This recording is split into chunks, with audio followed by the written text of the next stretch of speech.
Boa tarde. Hoje a nossa aula vai versar sobre a dor relacionada à hanseníase.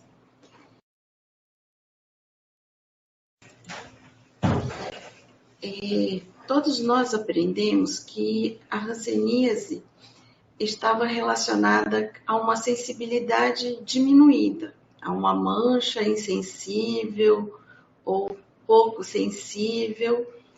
E é isso que se vê na propaganda em relação à patologia. No entanto, a partir de 2000, quando foi publicado o primeiro artigo alertando sobre a presença de dor numa série de casos de pacientes que haviam terminado o tratamento há mais de 10 anos, acendeu uma luzinha sobre o aspecto de um paciente de hanseníase sentir dor e sentir dor muitos anos após o término do seu tratamento. De 2000 a 2018, vários estudos epidemiológicos foram publicados sobre a dor em pacientes de hanseníase. Essas publicações, apenas 2 versavam sobre o tratamento e o tratamento específico da dor neuropática. E os dois estudos brasileiros, Broto, em 1950, e a Irina Racher, da USP brasileira, em 2018, um estudo comparando o tratamento dos pacientes de hanseníase com os pacientes de dor neuropática de outras etiologias. Em 1950, nesse estudo, o pesquisador injetava prilocaína nos nervos dos pacientes de hanseníase. A maioria desses estudos avaliava a frequência da dor neuropática na hanseníase e descrevia parcialmente as apresentações clínicas dos pacientes. Tá?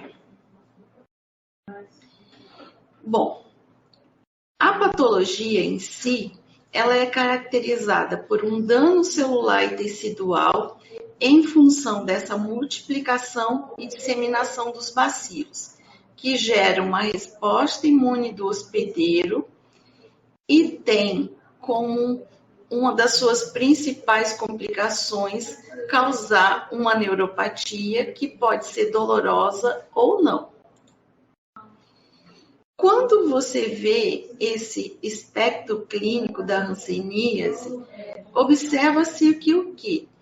Nos polos em que há uma grande instabilidade clínica, existe um maior número de lesões de pele e um aumento do número de lesões no nervo e, consequentemente, essa é a população-alvo que seria mais suscetível de desenvolver dor, tanto neuropática como nociceptiva em relação à hanseníase.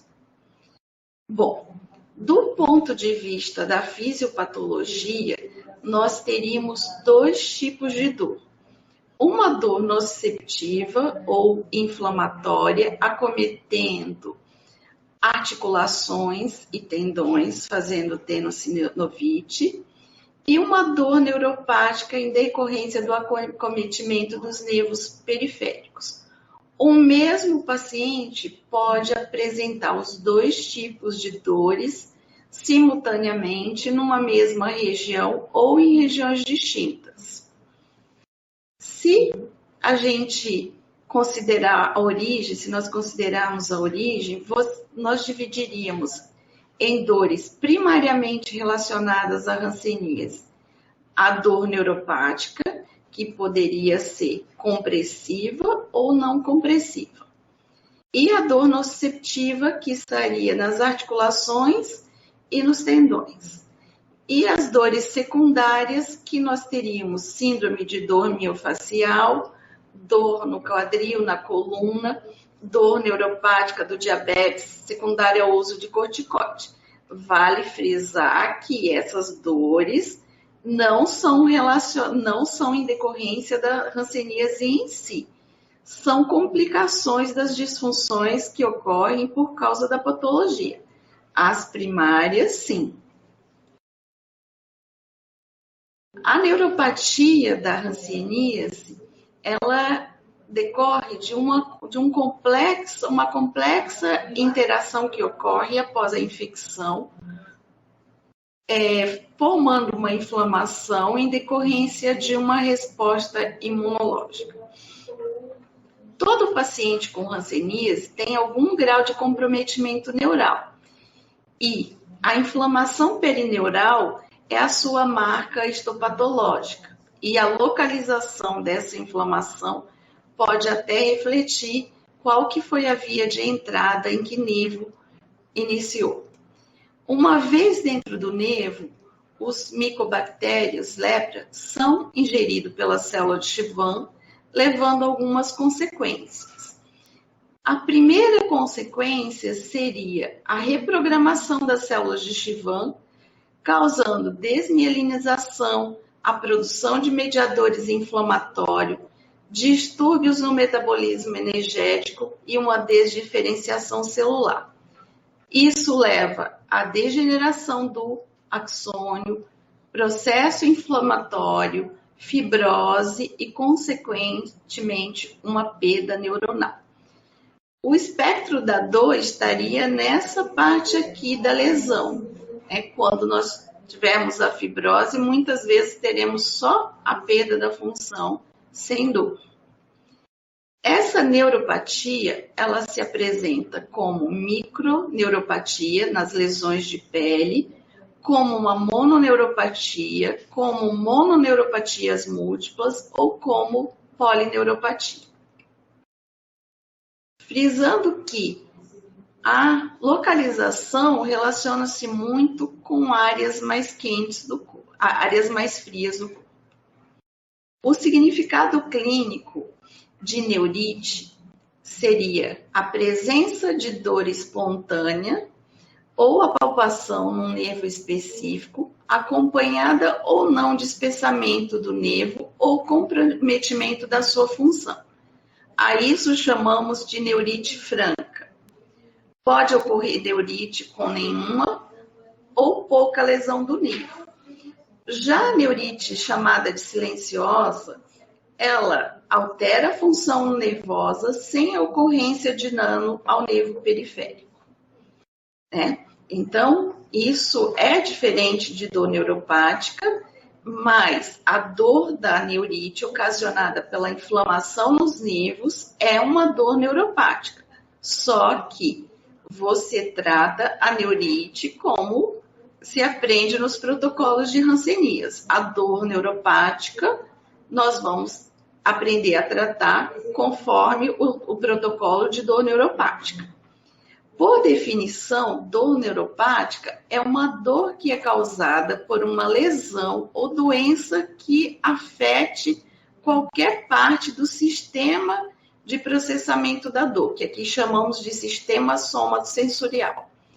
E ela resulta numa série de fenômenos complexos que resultam numa sensibilização do sistema nervoso periférico e central. Essa figurinha, ela mostra presença de lesões em qualquer parte do sistema sensorial.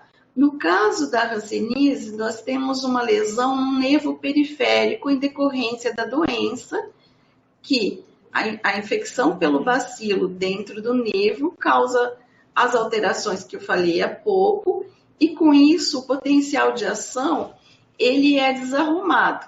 A partir do local da lesão, você começa a ter descargas neuronais aberrantes que se expressam como dor neuropática. Para relembrar a nossa aula anterior, quais que são os sinais e sintomas de dor neuropática? Didaticamente, nós dividimos em positivos e negativos. Os positivos são chamados sinais e sintomas em que existe um excesso de atividade neuronal, um excesso anormal. que são a queimação, o choque elétrico, alfinetadas e agulhadas, formigamento, dor à escovação, a passagem de uma escovinha de leve, um pincelzinho, prurido na região da dor, na região, no território inervado por um nervo periférico específico. Os sintomas dito negativos são sintomas em que há uma diminuição da atividade neuronal naquela região. Eles são o adormecimento, a hipoestesia ao toque e a hipoestesia à picada de agulha. Vale lembrar que em regiões ditas adormecidas pelo paciente, ele fala assim, eu toco, eu não sinto, mas dói nesse local. Então, eu sempre gosto de frisar que para você reconhecer a dor neuropática, você tem que saber que existem esses sinais e sintomas que você pode avaliar por questionários específicos e que, se você pergunta simplesmente, você tem dor? O paciente vai responder muitas vezes que não. Mas se você pergunta por sintomas e sinais específicos da dor neuropática, você vai diagnosticar muita gente com esse tipo de dor. Esse é o questionário validado para o português do Brasil, que chama DN4, ou Questionário de Diagnóstico da Dor Neuropática, que é um questionário dito de rastreio, que é composto de 10 itens, sendo 7 em uma entrevista com o paciente e 3 exame físico desse paciente. A cada item computado como sim, você soma um ponto e 4 ou mais pontos significa uma provável dor neuropática, que você vai juntar com um diagnóstico fechado, que podem ser em outras patologias, mas no caso, o paciente já tem um diagnóstico de hanseníase e você aplica o questionário de dor neuropática e ele dá um score de 4 ou mais, você vai tratá-lo como dor neuropática. Em relação aos estudos de hanseníase, né, os estudos epidemiológicos, 11 a 85,1% dos pacientes de hanseníase podem desenvolver dor neuropática, segundo os vários estudos. Esse extremo seria, muitas vezes, as pesquisas, ou na maioria das vezes, as pesquisas, são feitas em centro de referência como o nosso, aqui do Hospital Júlio Miller, em que são drenados os casos mais complexos e, por isso, uma prevalência alta. A presença de dor neuropática crônica, né, que foi começado o alerta em 2000, depois disso, outros estudos foram publicados. Esse estudo de 2008, em que foi feito com pacientes tratados há mais de 10 anos, 30% tinham sintomas de dor neuropática e 12,5% com sintomas de dor intensa. Esse outro estudo já mostrou uma prevalência menor de dor neuropática crônica, e o primeiro grande estudo brasileiro, que foi feito pelo Dr. Patrick Stomp, em que ele avaliou 358 pacientes, em que encontrou 56,1% dos pacientes relataram episódios atuais ou anteriores de dor neuropática. Portanto, a dor neuropática é um diagnóstico importante no nosso paciente, porque ele pode apresentar em qualquer fase da doença, né? Ele pode apresentar quadros de dor aguda ou você ter muitos pacientes com dor neuropática crônica, com muito mais. Eu encontrei no meu estudo mais pacientes com 20 anos pós-término da poliquimioterapia.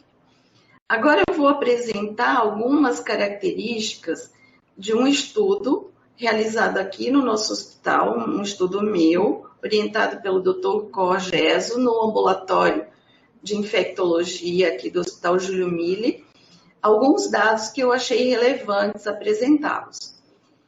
O que eu encontrei? 64,4% dos pacientes entrevistados, diagnosticados com dor neuropática, dos 132 diagnosticados com dor neuropática, apresentavam dor com características neuropáticas antes de serem diagnosticados com hanseníase. Em relação à intensidade da dor, 87,1% desses pacientes relatavam dor intensa. Imagina, quase a totalidade da amostra classificavam a dor como intensa. E 88,6% tinham dor diária. Em relação ao uso dos medicamentos, quase 80% relatavam usar medicamentos, só que 57,3% não relatavam alívio com a terapêutica da dor instituída, que eles tinham acesso. Embora 75,7% foram prescritas por médico. Isso significa que essa dor não foi adequadamente tratada, né? A prescrição de medicamentos específicos, desculpem, ficou um pouco desfocado.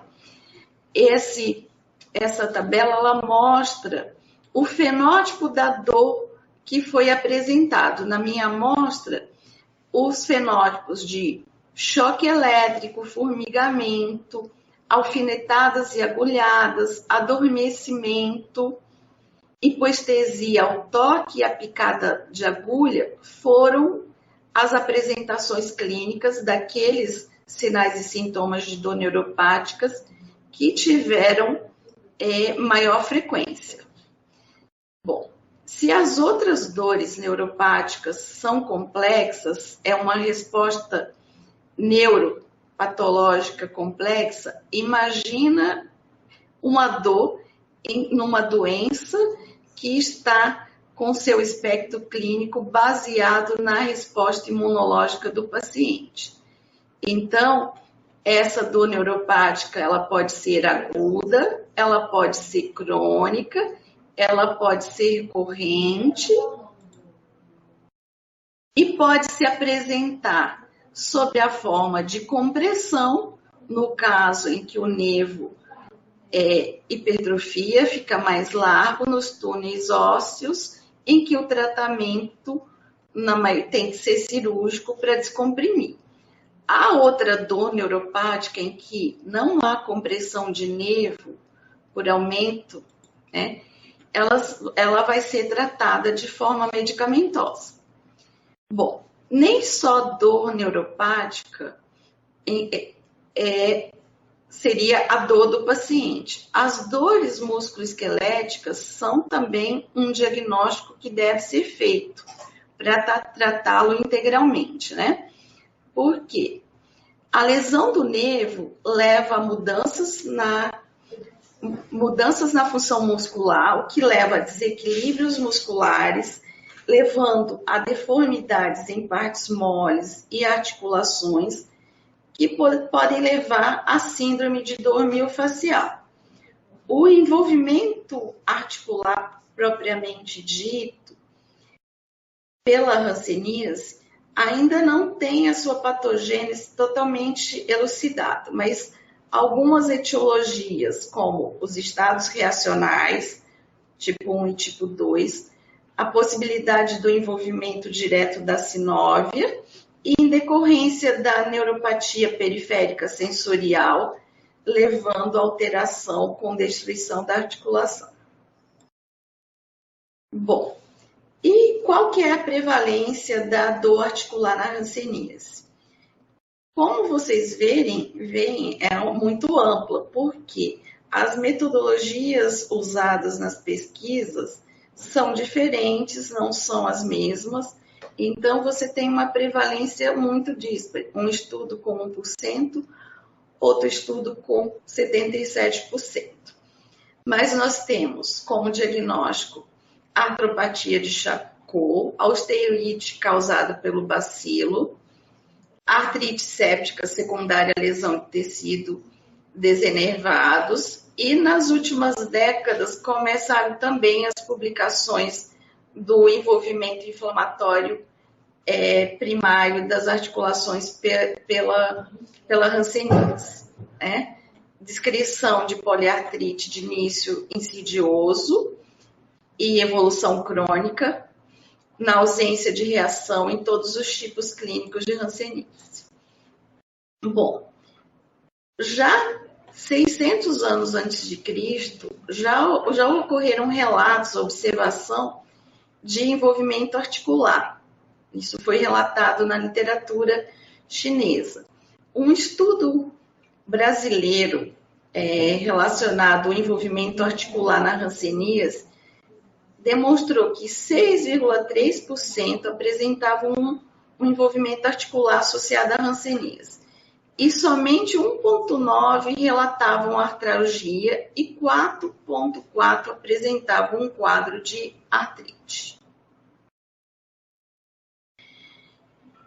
O quadro de artrite pode acometer pequenas articulações das mãos, simulando artrite reumatoide, pode acometer também tendões, como no punho, na mão, fazendo uma tenossinovite de extensores. Nessa revisão do Rheumatology de 2010, uma revisão em revista de reumatologia, ele chama atenção aos reumatologistas para verem a possibilidade de diagnosticar hanseníase em alguns casos em que o paciente se apresenta primariamente com artralgia.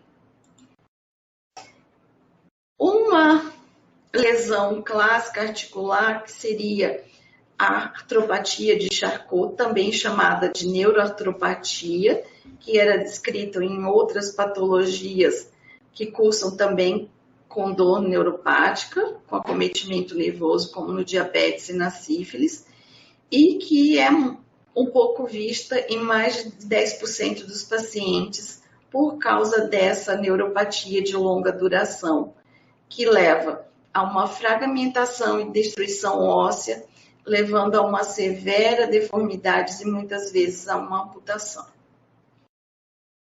Algumas dores osteomusculares, quando eu fiz a divisão em dor primária e secundária, você tem, devido às deformidades ocasionadas primariamente pela patologia, você vai causar dismetria em membros inferiores, por exemplo, que vai causar impacto por causa da marcha alterada em outras estruturas osteomusculares, como, por exemplo, o quadril e a coluna, levando a uma dor secundária, a uma dor em decorrência da marcha. Por isso, coloquei aqui para chamar a atenção de se preocupar. Já fiz bloqueio em paciente, não é porque ele tem o diagnóstico de hanseníase que ele não pode ter outra patologia, e essa patologia pode vir em decorrência desse impacto que essas deformidades causam na marcha, pela falta de propriocepção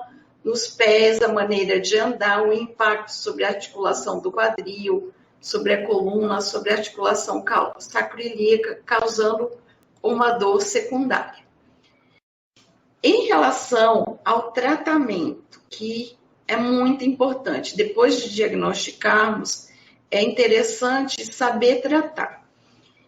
Vou chamar atenção para alguns aspectos, né? Que eu não vou me deter muito, né? Que o tratamento farmacológico da dor crônica e da dor neuropática, ele envolve o uso de fármacos de várias classes farmacológicas. Então, nós temos anticonvulsivantes, nós temos antidepressivos, nós usamos anestésicos locais, nós usamos analgésicos opioides, nós usamos analgésicos antagonistas do NMDA, N-metil-D-aspartato, e hoje em dia a modulação neuroimune. Por que modulação neuroimune? Hoje se sabe que mesmo na dor neuropática de origem não infecciosa, o mecanismo da manutenção é imune, da cronificação. Então, a pesquisa hoje está indo para esse lado de usar agentes que modulem essa resposta para poder controlar a dor. Bom, começando pelos antidepressivos. Nós usamos antidepressivos que inibem a recaptação de serotonina e noradrenalina. No nosso Sistema Único de Saúde, nós temos acesso principalmente aos tricíclicos, que os mais utilizados são a amitriptilina, com doses variando de 25 a 75 miligramas dia, com tomadas à noite por causa da sonolência. A nortriptilina, com doses de 25 a 150 dia, também em tomada única noturna, né? Que são usadas, todos os estudos, como eu falei, nós temos um estudo de 1950 e um estudo de 2018, em que nesse estudo foi comparado com dor neuropática de outras etiologias e a autora não viu diferença em relação à resposta dos pacientes de hanseníase. Os principais efeitos colaterais dos antidepressivos tricíclicos são os efeitos colinérgicos, como boca seca, hipotensão ortostática, a sonolência, constipação e retenção urinária, principalmente prostáticos. Bom, os antidepressivos mais modernos, que a gente chama de inibidores duais, têm esse menor efeito colateral colinérgico e menor risco cardiovascular. Os mais utilizados hoje em dor neuropática são a duloxetina e a venlafaxina, que também não deixam de ter efeitos colaterais.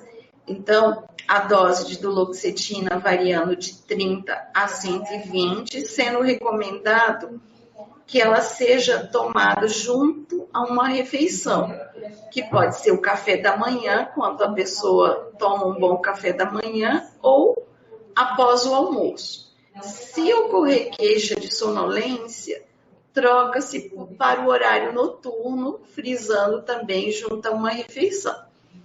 Outros efeitos colaterais que podem ocorrer são a tontura, a fadiga, pode dar também insônia. Você só descobre o efeito no sono quando o paciente começa a tomar. E aí você troca horário.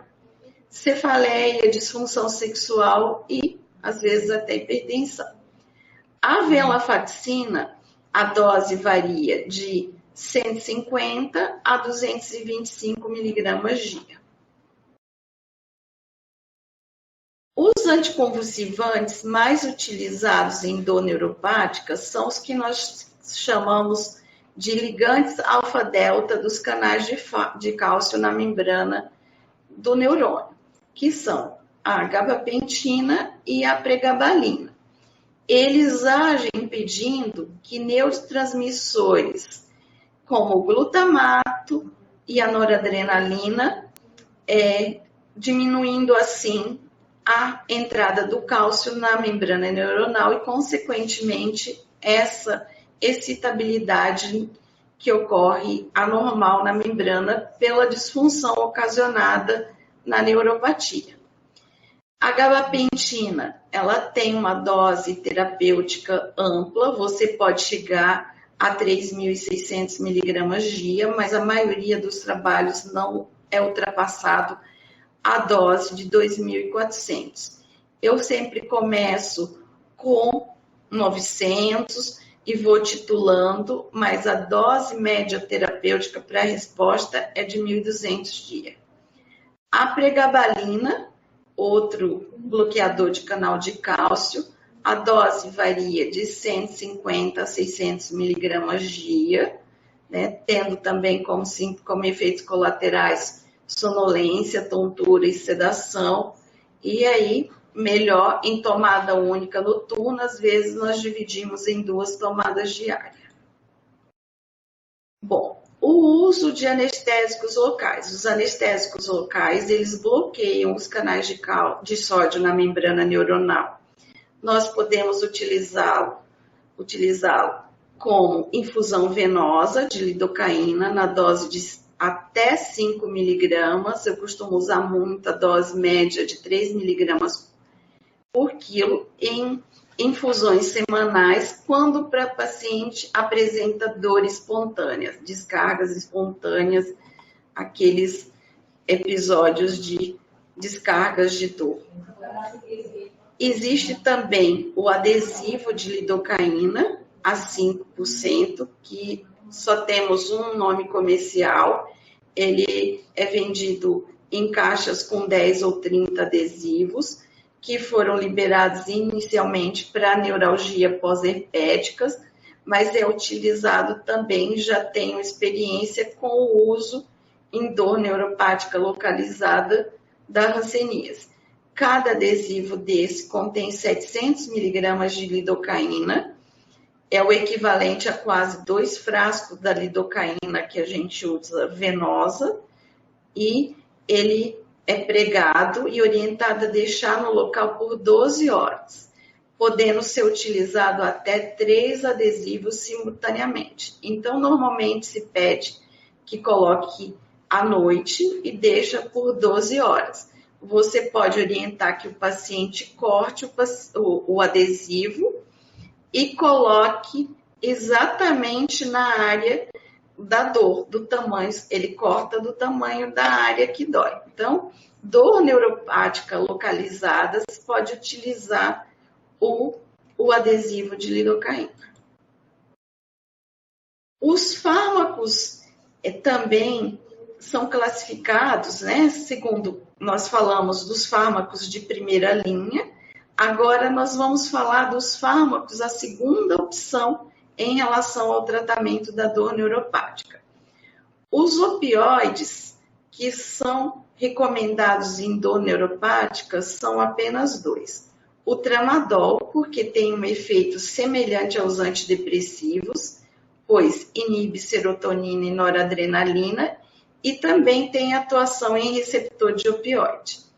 E a metadona, que atua em receptor opioide e em receptor de N-metil-D-aspartato, que está fisiopatologicamente envolvido na dor neuropática.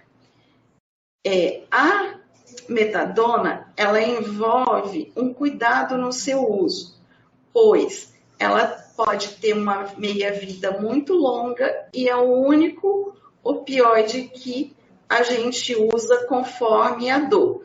Então, eu sempre recomendo, você fala para o paciente tomar o primeiro comprimido e o subsequente quando tiver aparecendo dor. Por quê?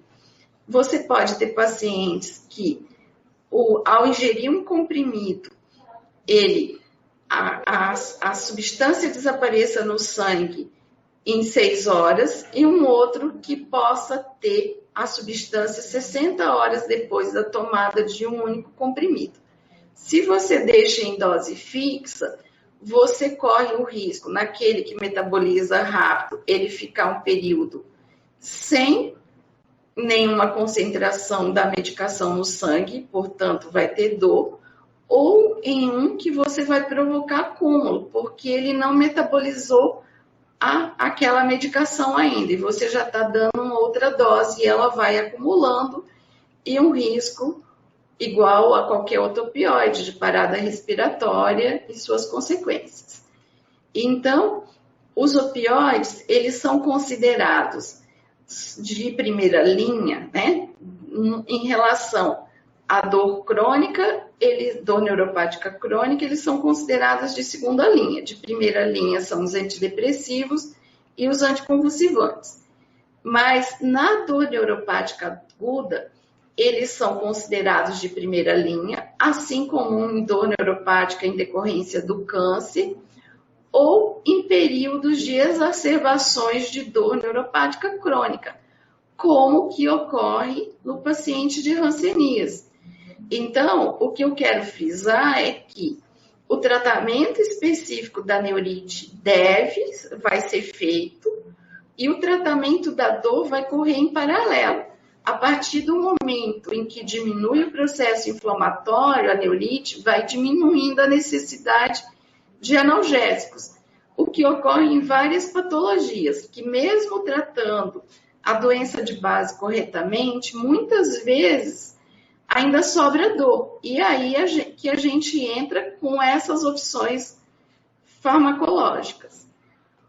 Os fármacos de terceira linha, né, que aqui entram também outras classes, como a capsaicina, que é uma substância extraída da pimenta vermelha, ela tem um efeito analgésico fazendo a liberação de uma substância que produz dor no nervo.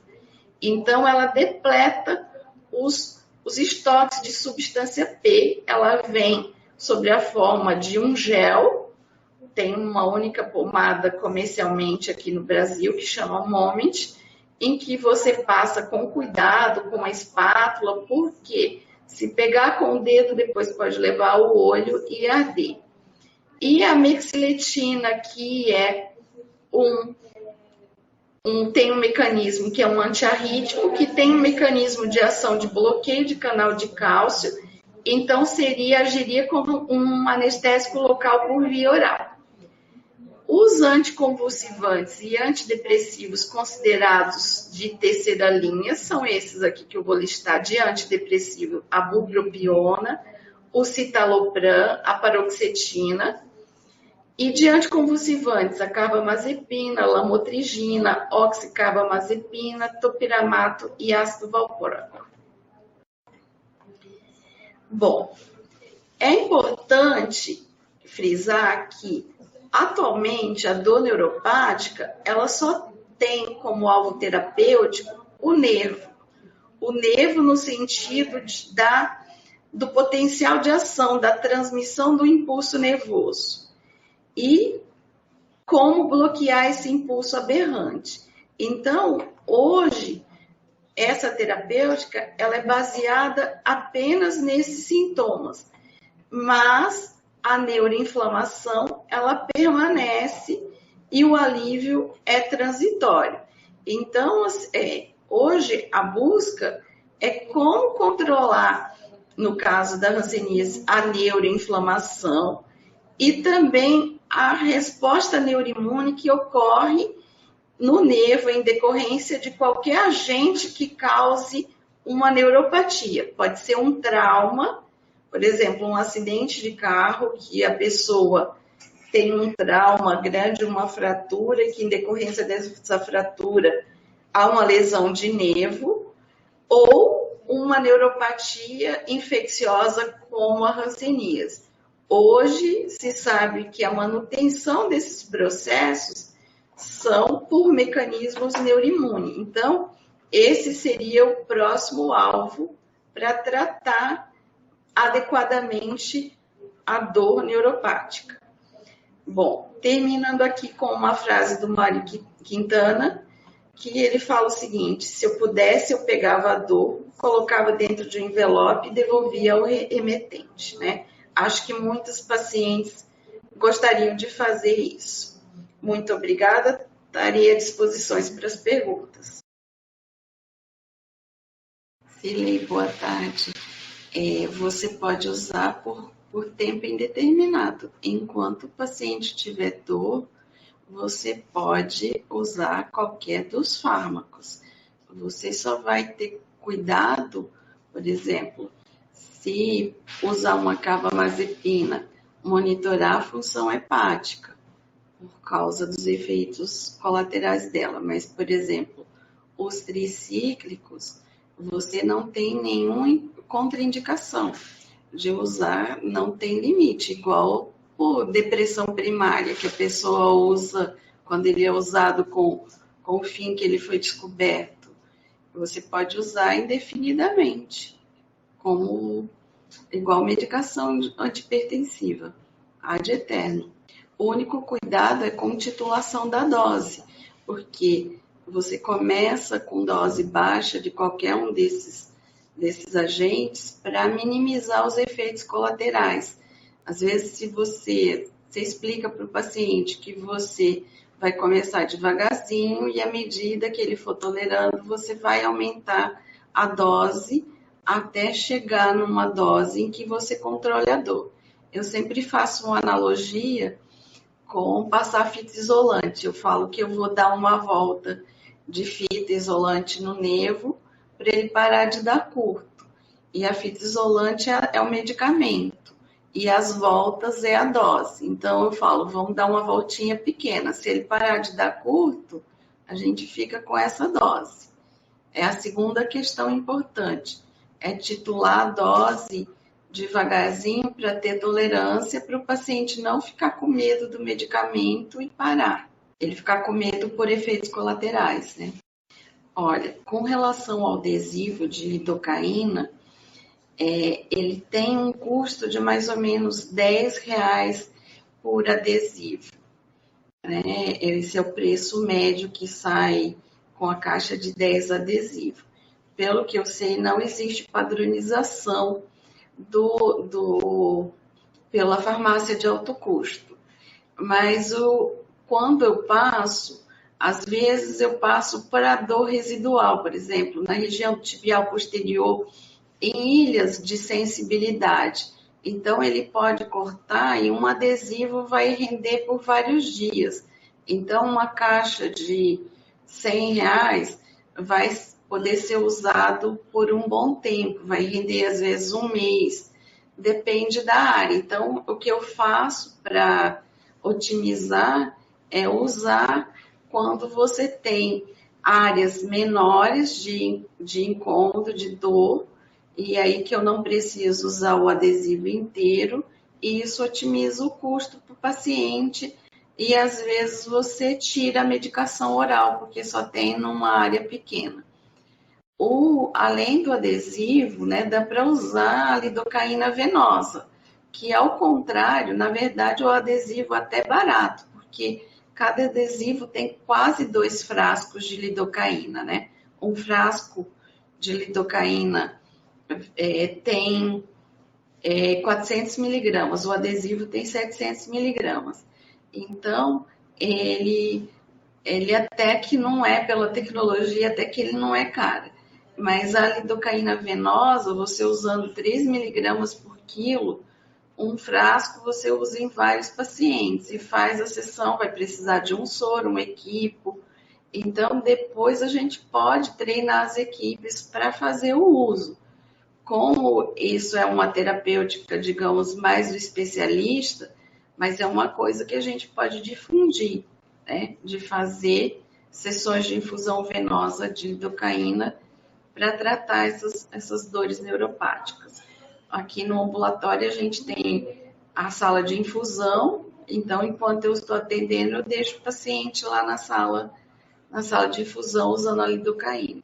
A outra pergunta da Cirlei é quando não temos efeito com medicamento de primeira linha, associar com de segunda linha ou de terceira.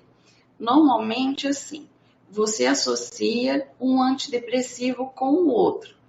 Então, se eu comecei com a amitriptilina e ele não teve uma analgesia completa, uma coisa que faltou colocar na aula foi o seguinte: hoje a escolha do agente ela está relacionada com o fenótipo da dor. Então, se eu tenho caráter de queimação, o medicamento de escolha seriam os tricíclicos, que melhoram mais o sintoma de queimação. Quando eu tenho mais choque, agulhada, ferroada, os anticonvulsivantes são a melhor escolha. A gabapentina, a pregabalina. Então, normalmente, assim, você começa qual que é o sintoma que predomina? Você tem mais choques? Você começa com o anticonvulsivante de primeira linha. Não resolveu tudo, você associa com um antidepressivo.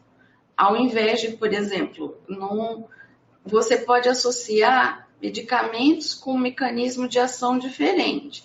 Por exemplo, você não vai associar pregabalina com gabapentina, que bloqueia o canal de cálcio da mesma forma. Você não vai fazer isso. Você pode associar fármacos com ação diferente, mecanismo de ação diferente. Você pode associar a amitriptilina com tramadol, sem dúvida, principalmente assim, quando ele está com exacerbação da dor, né? O cuidado é o seguinte, como o tramadol também inibe recaptação de serotonina e noradrenalina, você pode ter excesso de serotonina na fenda sináptica e você ter sintomas importantes como hipotensão, né? Então, essa associação em baixas doses, ela pode ser boa, mas quando você aumenta a dose, você pode ter efeito colateral.